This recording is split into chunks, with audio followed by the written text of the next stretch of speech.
और सबसे पहले बात करेंगे जम्मू कश्मीर के उस मामले के हवाले से जिस पर सियासत गर्मा गर्म है और आज हुकूमत की जानिब से बाकायदा तौर पर आउटसोर्स तकर्रियों की बेज़ाब्तगी के हवाले से तफसीली वजाहत दी गई है। आपको बता दें, आउटसोर्स तकर्रियों पर हुकूमत की जानिब से एक अहम प्रेस कॉन्फ्रेंस का इनेकाद किया गया।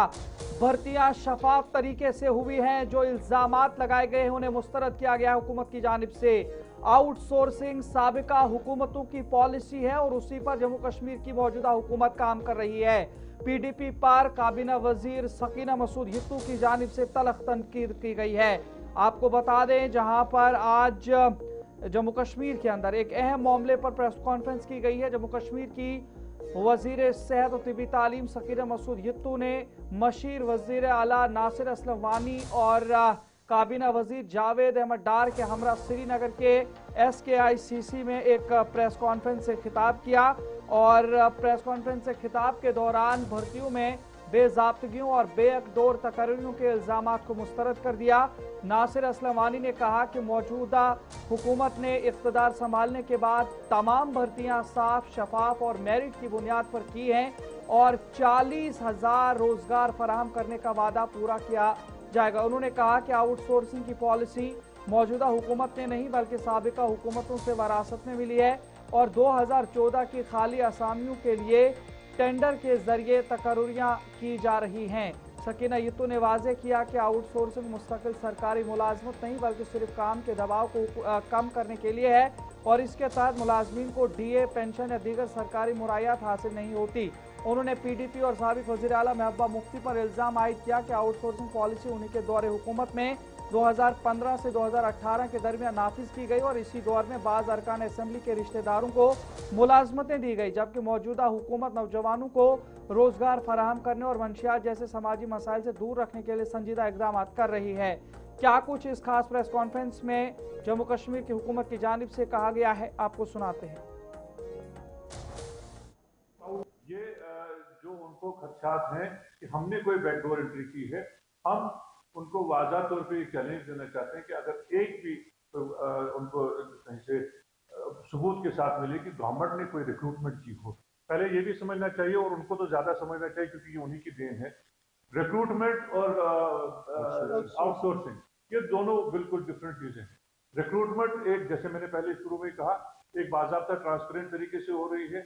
जो आउटसोर्सिंग का मामला है, ये over and above the sanction strength of any department जिन लोगों को लिया जाता है, जैसे कि एक मिसाल है, मान लीजिए आपको हेल्थ डिपार्टमेंट में एक जगह पे एक टेक्नीशियन हो एक्सरे के लिए और आपको एक और मशीन वहां इंस्टॉल्ड हो और आपको पेशेंट की जो है कैपेसिटी जो है, जो फुटफॉल है वो बढ़ रहा है, तो उस सूरत में जो लोकल वहां का जो सुपरिटेंडेंट हॉस्पिटल हो या CMO हो, वो आउटसोर्सिंग के लिए तब तक किसी टेक्नीशियन को ले सकता है जब तक उसकी रिक्रूटमेंट हो जाए, क्योंकि आप उस मशीन को और पेशेंट को तब तक इंतजार नहीं करा सकते। इसी तरह अगर आपका सीजन हो, आपको एग्रीकल्चर का सीजन लेना हो और आपको कहीं प्लांटेशन करनी हो, उस वक्त आप वेट नहीं कर सकते जब तक रेगुलर प्रोसेस हो जाए।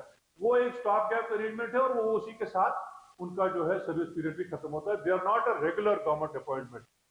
Having said that, there is not any example that they can say with proof कि हमने कहीं से कोई बैकडोर की हो।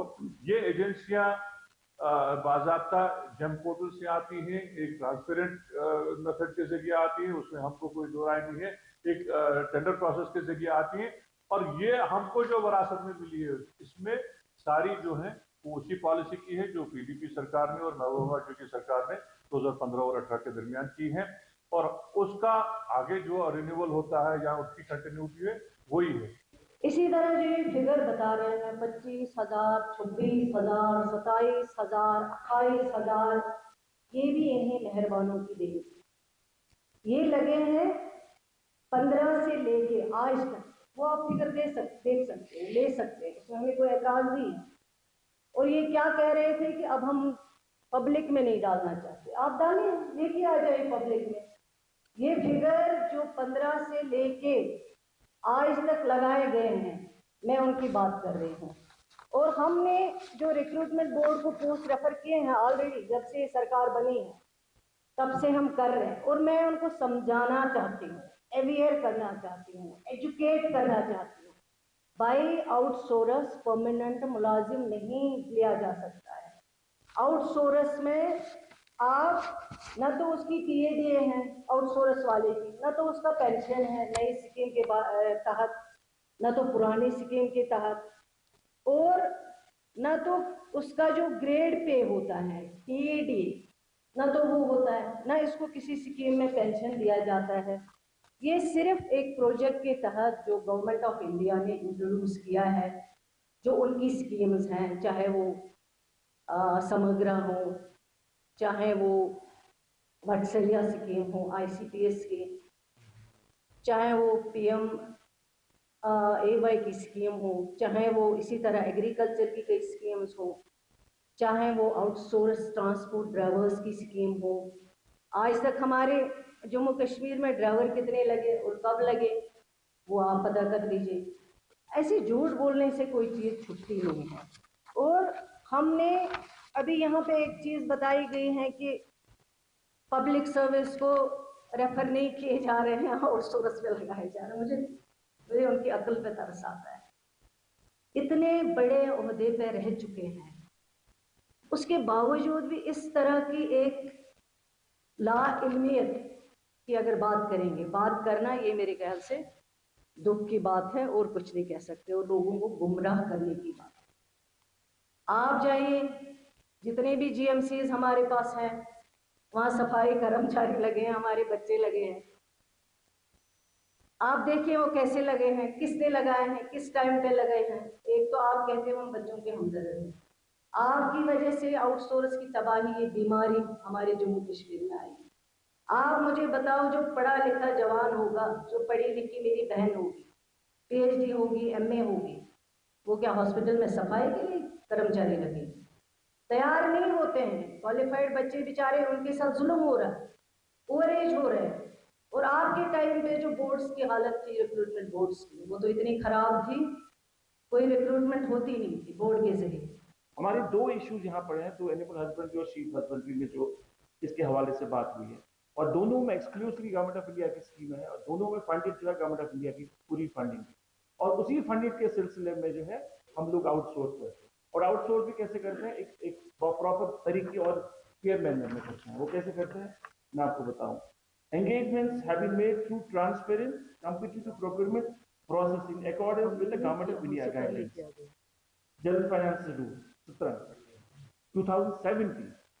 और ये सारी चीजें जो है ये पहले से होती आई है। ये पहले लेगेसी जो है ये पहले की, हमारी नहीं, हमारी क्रिएट हुई लेगेसी नहीं है। हम तो 2024 अक्टूबर में आए, उससे पहले उसके जो सारे जो आप रूल्स निकाले, एडमिनिस्ट्रेटिव अप्रूवल्स निकाले, वो सारे पहले के ही है, हमारा कोई इसमें नहीं है। हम उस व्यवस्था को आगे कर रहे हैं, क्योंकि फंडेड जो होती है सेंट्रल स्पॉन्सर स्कीम्स की, वो वहां से आती है।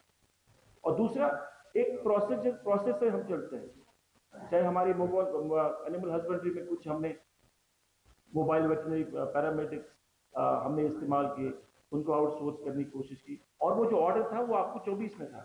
मैं आपको बता दूं, ये यहाँ पर Animal Husbandry Department manpower has been engaged exclusively in the mobile veterinary units under the 100% Government of India funded Livestock Health and Disease Control Program, जिसे हम LHDC भी कहते हैं। The operational guidelines specifically provide the PPP model, under which the infrastructure is provided by the government, while the manpower is to be outsourced by the implementing agency.